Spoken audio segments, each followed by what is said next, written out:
आज से संसद के मानसून सत्र की शुरुआत। पहलगाम, ट्रंप के दावों, बिहार में वोटर लिस्ट की जांच सहित कई मुद्दों पर घेरेगा विपक्ष। पीएम से मांगेगा जवाब। सरकार नियम के तहत चर्चा के लिए तैयार। आज सुबह 11 बजे से शुरू होगा संसद का मानसून सत्र। उससे पहले पीएम मोदी मीडिया को करेंगे संबोधित। इस सत्र में 15 बिल पास करवाने की कोशिश करेगी सरकार। नए आयकर विधेयक पर संसदीय समिति की रिपोर्ट आज लोकसभा में होगी पेश। 6 दशक पुराने अधिनियम की लेगा जगह। समिति ने दिए हैं विधेयक को लेकर 285 सुझाव। 23 से 26 जुलाई तक यूके और मालदीव के दौरे पर रहेंगे प्रधानमंत्री मोदी। सूत्रों के मुताबिक ब्रिटेन के साथ एफटीए का ऐलान संभव। संसद सत्र के दौरान पीएम के विदेश दौरे पर विपक्ष ने उठाए सवाल। कहा, लोकतंत्र को लेकर गंभीर नहीं प्रधानमंत्री। संसद सत्र से पहले राज्यसभा के सभापति धनखड़ ने कहा, सौहार्दपूर्ण माहौल में करें गंभीर और सार्थक चर्चा। पार्टियों को करनी चाहिए रचनात्मक राजनीति। आज से बिहार विधानमंडल का सत्र 4 दिवसीय सत्र के हंगामेदार होने के पूरे आसार। इस साल के अंत में होने वाले विधानसभा चुनाव से पहले विधानमंडल का आखिरी सत्र 25 जुलाई तक चलेगा मानसून सत्र। जानिए 9 सेकंड न्यूज में अब सावन की दूसरी सोमवारी पर भक्तों से जुड़ी खबर। आज सावन महीने का दूसरा सोमवार। सुबह से ही मंदिरों में भगवान शंकर को जलाभिषेक करने के लिए भक्तों की भारी भीड़। यूपी के अयोध्या में नागेश्वर नाथ मंदिर में बड़ी संख्या में पहुंचे श्रद्धालु पूजा अर्चना और जलाभिषेक किया। गुवाहाटी में सावन के दूसरे दिन के अवसर पर सुकेरेश्वर मंदिर में लोगों ने किया जलाभिषेक। पूजा अर्चना करने के लिए बड़ी संख्या में श्रद्धालु पहुंचे। सावन के दूसरे सोमवार पर महाकाल की विशेष आराधना। मंदिर के पुजारियों ने की बाबा महाकाल की भस्म आरती। दर्शन के लिए बड़ी संख्या में उमड़े श्रद्धालु। सावन के दूसरे सोमवार पर काशी विश्वनाथ मंदिर में रुद्राभिषेक और मंगला आरती। पुजारियों ने वैदिक मंत्रोच्चार के साथ की भगवान की विशेष पूजा अर्चना। सावन के दूसरे सोमवार पर काशी विश्वनाथ मंदिर में की गई भव्य सजावट। मंदिर के अंदर की गई फूलों से सजावट रंग बिरंगी रोशनी में नजर आ रही मंदिर की दिव्य छटा। सावन के दूसरे सोमवार पर देवघर में भी भारी भीड़। महादेव को जलाभिषेक करने के लिए जुटे श्रद्धालु। आज करीब 3 लाख श्रद्धालुओं के पहुंचने की उम्मीद।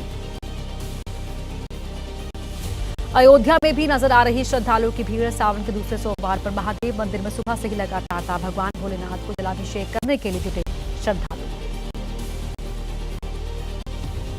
प्रयागराज के मनकामेश्वर मंदिर में पूजा अर्चना और जलाभिषेक के लिए पहुंचे हजारों शिव भक्त। भगवान शंकर को जलाभिषेक करने के लिए मंदिर के बाहर लंबी कतार लगी। दिल्ली के मंदिरों में भी जुटी शिव भक्तों की भारी भीड़। सावन के दूसरे सोमवार पर जलाभिषेक के लिए उमड़े श्रद्धालु भगवान शंकर की कर रहे हैं आराधना और कर रहे हैं भोलेनाथ का जलाभिषेक। सावन के दूसरे सोमवार पर गाजियाबाद के दुधेश्वर महादेव मंदिर में उमड़ा आस्था का जनसैलाब। भगवान भोलेनाथ को जलाभिषेक करने के लिए जुटे हजारों श्रद्धालु। अलीगढ़ में कांवड़ यात्रा के दौरान देखिए गुरु भक्ति। अपने गुरु को कांवड़ यात्रा कराने पर निकले कई पहलवान। रामघाट से चिंतारहण तक कंधे पर उठाकर कांवड़ यात्रा पर निकले। अपनी सास को कांवड़ यात्रा करा रही है बहू। हापुड़ से सामने आई तस्वीरें। सास को कंधे पर उठाकर पैदल चल रही है बहू। यूपी के सीएम योगी आदित्यनाथ ने की कांवड़ियों की सेवा। मेरठ और मुजफ्फरनगर कांवड़ मार्गों पर सीएम योगी ने कांवड़ियों पर की पुष्प वर्षा। एटा में पुलिसकर्मियों ने की कांवड़ियों की सेवा। एसएसपी श्याम नारायण ने कांवड़ियों के ऊपर की फूलों की वर्षा। कांवड़ियों के लिए भंडारे का भी किया आयोजन। दिल्ली की सीएम रेखा गुप्ता ने की कांवड़ियों की सेवा। धौलाकुआं में कांवड़ शिविर में शिव भक्तों को परोसा भोजन। मुख्यमंत्री बोली, दिल्ली सरकार नहीं छोड़ रही है सेवा में कोई कसर। दिल्ली में 5 लाख कांवड़ियों को बांटी जाएंगी गंगाजल की केन और jute bag. CM Rekha Gupta ने कांवड़ शिविरों का निरीक्षण भी किया। कांवड़ समितियों को मिलने वाली आर्थिक सहायता को भी बढ़ाया गया।